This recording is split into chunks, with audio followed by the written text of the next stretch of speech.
मेरे प्यारे साथियों, वाहिगुरु जी का खालसा वाहिगुरु जी की फतेह।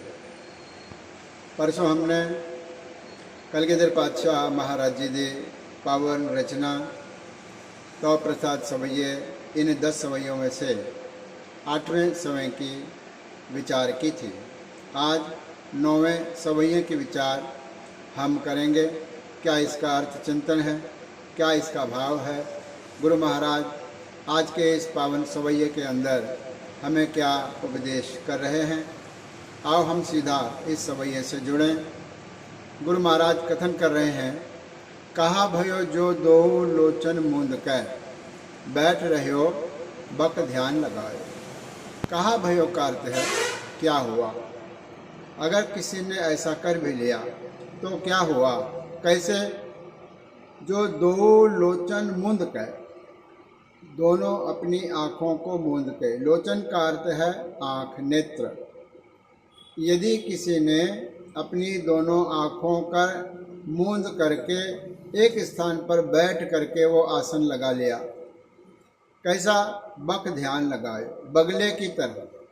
बगला समाधि में स्थित हमें नजर आता है, लेकिन उसकी जो मंशा है अपने शिकार को पकड़ने की होती है, मंशा दुर्मंशा होती है। उसी प्रकार कोई व्यक्ति अपना साधु का वेश धार के आँखों को बंद करके समाधि में वह बैठा है, ऐसा दिखा रहा है, बगले की तरह वह ध्यान लगा रहा है। और नात फिर्यो लिए 7 समुद्रन, लोक गयो परलोक गवायो। 7 समुद्रों के तीर्थ स्नान के जाकर के वहाँ पर स्नान करे। नात फिर्यो का अर्थ है स्नान करता फिरे, एक बार नहीं हजारों बार वह तीर्थों पर जाकर स्नान करता फिरे।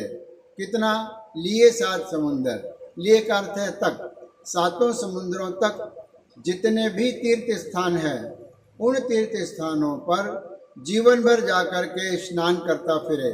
उसको क्या कहा जाएगा, लोक गयो पर लोक गवायो। उसने नहाने में ही अपना जीवन व्यतीत करके यह लोक भी गंवा बैठा है, और परलोक, क्योंकि ऐसे नहाने का, ऐसे स्नान का परलोक में कोई भी प्रभाव नहीं होता, पुण्य नहीं होता, इसलिए उसने लोक भी गंवाया और परलोक भी गंवा लिया। फिर आगे कहते हैं, बास कियो बिखियान सो बैठ कर, ऐसे ही ऐसे सो बैस बितायो। बास कियो का अर्थ है निवास करना, बैठना। कहाँ पर, बिखियान सो बैठ के। विज्ञान का अर्थ है विषय विकारों के साथ बैठ करके, निवास करके अपना जो जीवन है सारा उसने इसी प्रकार व्यतीत कर लिया। वास कियो, निवास करके। कहाँ पर निवास किया, विज्ञान सो, विषय विकारों के साथ बैठ करके। ऐसे ही ऐसे सो बैस बितायो, ऐसे ही ऐसे का अर्थ है इसी प्रकार व्यर्थ में उसने अपनी बैस का अर्थ है उम्र, उसने अपनी उम्र इसी प्रकार से व्यतीत कर दी है। अंतिम पंक्ति में इसका जो सार है वह हमें गुरुदेव महाराज जी समझाते हैं। साच कहो सुन लेहो सभै, जिन प्रेम कियो तिन ही प्रभ पायो। गुरु महाराज कह रहे हैं कि मैं ये सच कह रहा हूँ, साच कहो, मैं सत्य कह रहा हूँ। क्या, सुन लेहो सभै, तुम सब चित्त लगा करके ये मेरी बात को सुनो। सारे लोग, सभी करते हैं, सब लोग सुनो। क्या, जिन प्रेम कियो तिन ही प्रभु पायो। जिसने प्रेम किया परमात्मा के साथ, उसी ने उस परमात्मा को, तिन ही प्रभु पायो, उसी ने परमात्मा को पाया। परमात्मा के साथ प्रेम करने की जो आरंभता है वह लौकिक प्रेम से होती है। जिसने इस संसार में ही अपने आसपास, समाज में, परिवार में किसी से प्रेम नहीं किया वह परमात्मा को नहीं पा सकता। अलौकिक प्रेम की पहली सीढ़ी जो है वह लौकिक प्रेम है। अगर तुम्हारा प्रेम मित्र से नहीं है, परिवार से नहीं है, किसी व्यक्ति से नहीं है, किसी स्त्री से नहीं है, किसी संबंध से नहीं है, तो फिर गुरु महाराज कहते हैं कि वह प्रभु को प्राप्त नहीं कर सकता।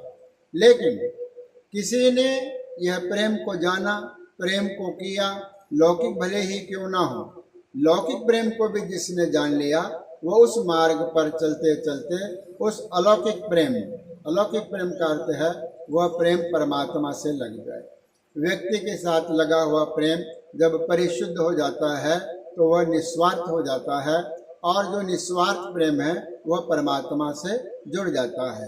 इसीलिए कहा है तिन्हीं प्रभ पायो, जिन लोगों ने लौकिक प्रेम को जाना, संसारिक प्रेम को जाना, उन्होंने ही उस अलौकिक प्रेम को जाना, और जिसने अलौकिक प्रेम को जाना उसी ने ही उस परमात्मा को पाया है, प्राप्त किया है। इस प्रकार के बड़े सुंदर विचार। सार केवल इतना है, प्रेम करना है, प्रेम बांटना है, और प्रेम को जानना है, और प्रेम में जीना है। जिसने यह सीख लिया प्रभु परमात्मा की उसको प्राप्ति हो जाती है। तो आज इतना ही। बड़ी सुंदर विचार गुरु महाराज ने हमें बख्शिश की है। इसको हम आत्मसात करें, इसको समझने और जीने की कोशिश करें। एक सवैया आखिर का 10वां रहता है, उसके विचार हम परसों करेंगे। आज इतना ही। धन्यवाद। गुरु राम।